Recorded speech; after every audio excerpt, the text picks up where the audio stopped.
ఆంధ్రప్రదేశ్కి ప్రపంచ స్థాయి రాజధాని అసలు అవసరమా? నిజంగా మనం అంత గొప్పవాళ్ళమా? సింగపూర్ లాగానో లేకపోతే ఇంకో దేశం లాగానో రాజధాని స్థాయి మనకుందే?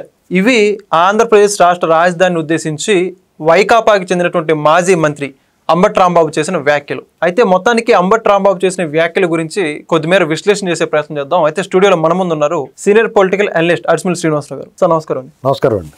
సార్, అంబటి రాంబాబు గతంలో ఎన్నో వివాదాస్పదమైన వ్యాఖ్యలు చేశాడు. ప్రభుత్వం మీద, కూటమి ప్రభుత్వం మీద కావచ్చు, అధికారుల గురించి కావచ్చు. ఇప్పుడు ఏకంగా తెలుగు వాళ్ళ అంటే ఆంధ్రప్రదేశ్ రాష్ట్ర ప్రజలందరినీ ఉద్దేశించి అసలు రాజధాని అన్ని అవసరమా, గతంలో మేము 3 రాజధానులు చెప్పి ఆ మాట నిజమే, దాన్ని కట్టుబడి ఉన్నాం అని చెప్పేసి ఇప్పటికీ అదే మాట మాట్లాడుతున్నాడు.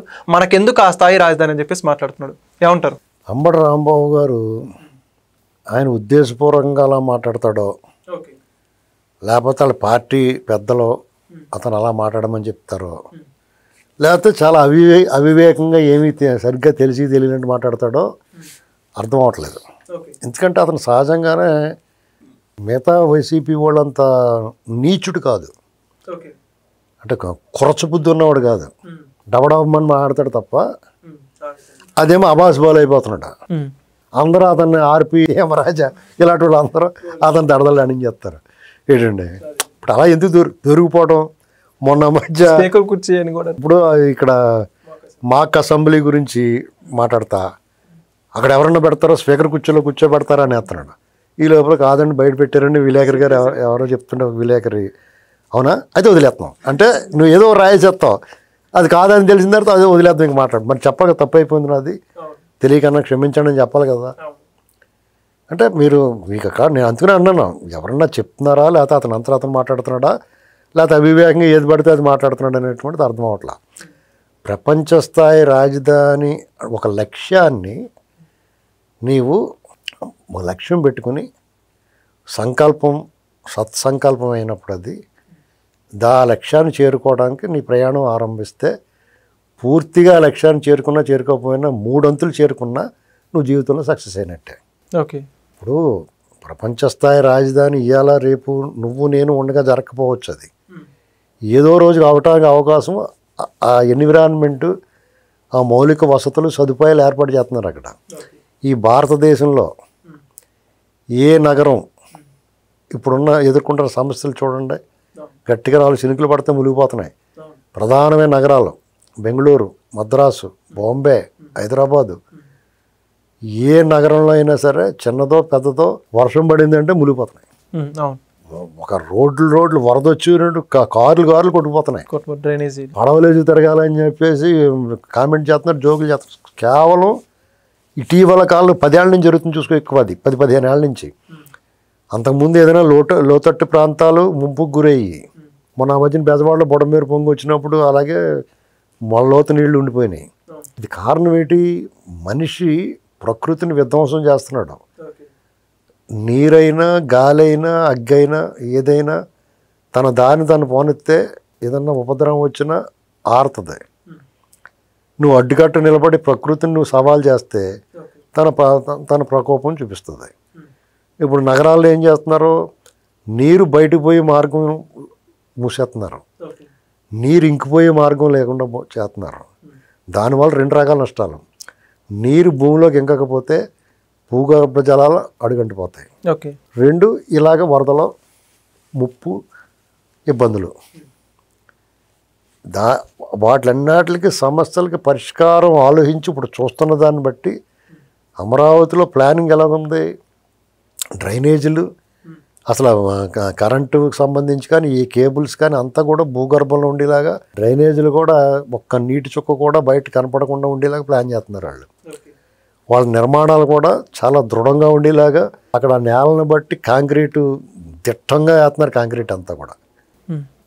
ఇలాంటి పరిస్థితుల్లో డెఫినెట్గా ఒక 100 ఏళ్ళ తర్వాత కూడా దానికి ఇబ్బంది రాదు. అప్పుడు వచ్చి సమస్యలు పెరిగి జనాభాను బట్టి దాన్ని బట్టి అంచనా వేసుకుని అక్కడ పనిచేస్తున్నారు. ఇప్పుడు మనం ఒక ఊళ్ళో మన ఊరు ఉంటుంది పంచాయతీ, ఒక 50 ఏళ్ళ నాడో 40 ఏళ్ళ నాడో పరిమితంగా వాహనాలు మనుషులు కూడా జనాభా తక్కువ ఉంటుంది. ఒక కుటుంబంలో 4 కొడుకులు ఉన్నారనుకో, వాళ్ళు 4 చిన్నపిల్లలు ఉంటారు. తర్వాత వాళ్ళు 4 కుటుంబాలు అవుతాయి. ఆ 4కి మళ్ళీ 2-3 పుడతారు. మళ్ళీ వాళ్ళు 3వ తరం వచ్చేటప్పటికి ఆ ఒక్క కుటుంబం 10 కుటుంబాలు అవుద్ది.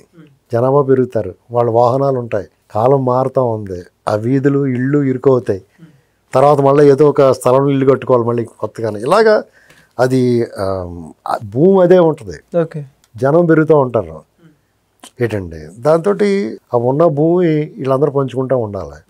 ఆ డ్రైనేజ్ సరిపోదు. ఇప్పుడు ఒక ఇల్లు ఉంటుంది, ఒక వీధిలో ఇప్పుడు నీకు ఎక్కడ దాకా ఎందుకు, మనం హైదరాబాద్లోనో లేకపోతే విజయవాడ ఎక్కడో చోట ఒక కాలనీలు ఉంటాయి.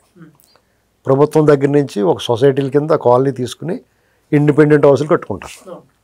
అంటే అందులో ఒక కుటుంబం కాపురం ఉంటుంది, అవునా కదా.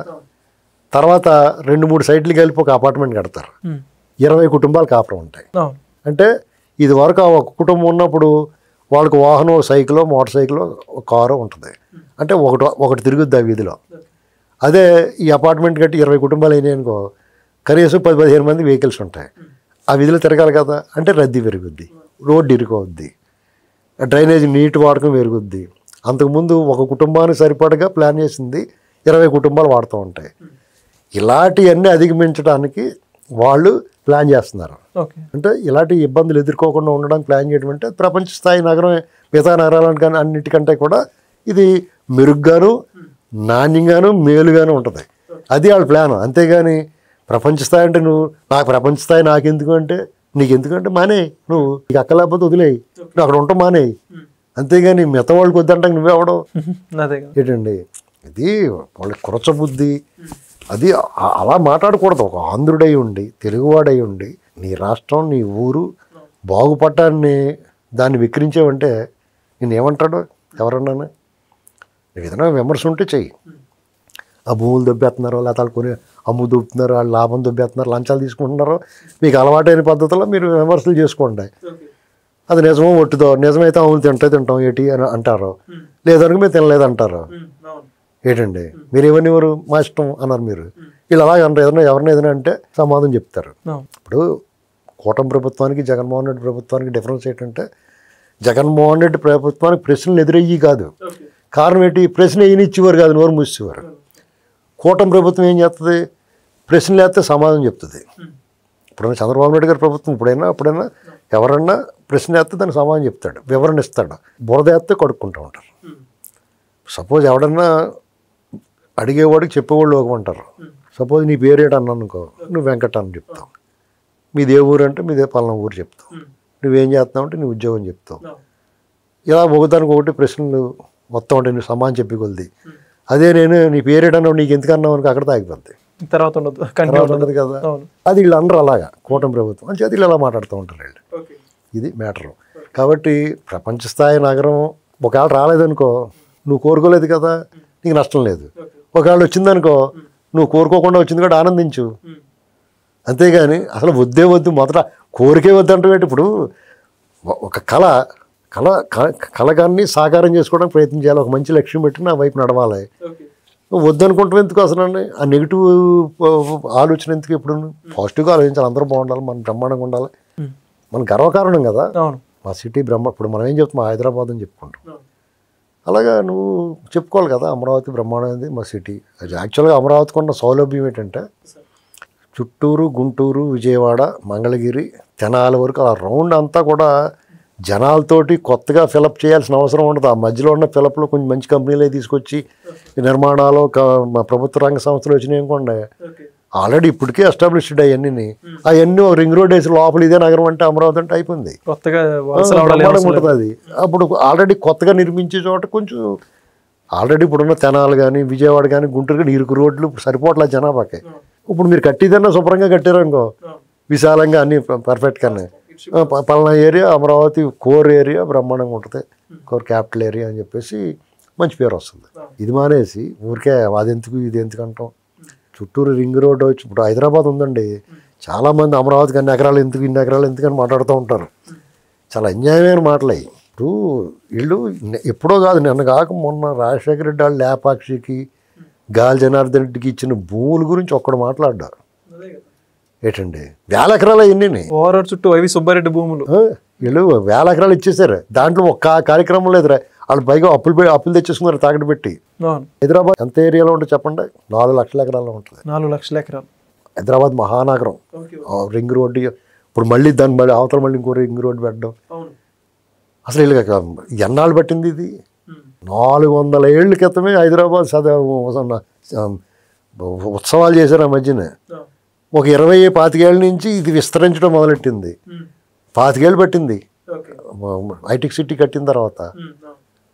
మరి ఆ అవసరాలకి ఇప్పుడు ఎక్కడ దాకా వెళ్ళిపోయినాయి భూములు రేట్లు?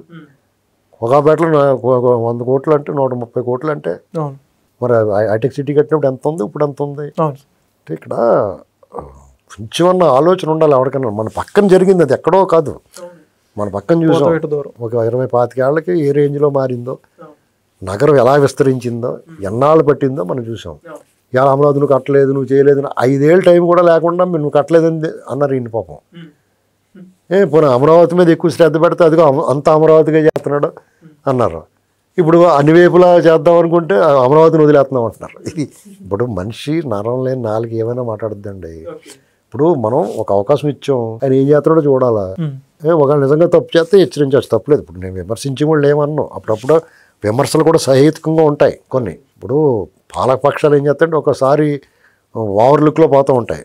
పాలకపక్షం ప్రధాన నాయకుడి ఉద్దేశం మంచిదైనా కొంతమంది నాయకులకి వాళ్ళు కోమెక్కిపోయి ఉంటారు.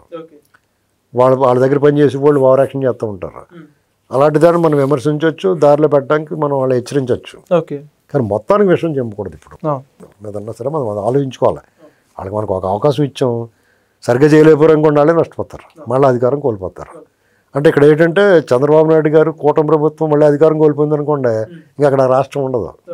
చాలామంది సర్ది వేసుకోవాలి దుకాణం. అది ఆ భయం ఉంది అందరిలో. కాబట్టి వాళ్ళు ఏంటంటే ప్రతి దాన్ని భయం జయిస్తుంది. ఈ భయం జగన్మోహన్ రెడ్డి దరిదాపులో రానివ్వదాం. వాళ్ళు ఏంటంటే జగన్మోహన్ రెడ్డి మళ్ళీ మేము వచ్చేస్తాం అనుకుంటున్నాడు. మీరు చేసిన కార్యక్రమాల్లో ఈ దుర్మార్గాలు జనాలనే ఒక రకమైన దాంట్లో నెట్టేసినాయి. అందులో వాళ్ళు బయటకు రాలేరు. ఇప్పుడు పట్టుకుని నువ్వు కనపడకుండా కనీసం 5 ఏళ్ళు దాక్కుంటే తర్వాత మళ్ళీ కొత్త మొహం వేసుకుని వస్తే నిన్ను చూస్తారు తప్ప నిన్ను మాత్రం 2.4, 3.4 నీకు ఛాన్స్ లేదు ఇంకా. Please subscribe to Leo News for more videos.